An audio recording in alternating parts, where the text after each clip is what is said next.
The stomach's secret self-repair. Your stomach destroys food with acid strong enough to melt metal.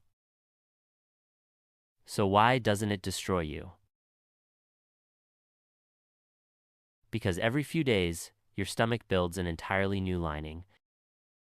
The old layer gets worn down, burned away, and replaced over and over, just to protect you from your own digestive acid. If it didn't, your stomach would literally digest itself. This repair system runs non-stop, silently, without you noticing. It is a testament to biological engineering. This constant renewal ensures your survival. So the next time you eat, remember this.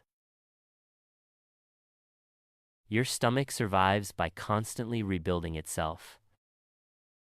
Incredible protection, working silently for you every moment. Follow for more mind-blowing facts.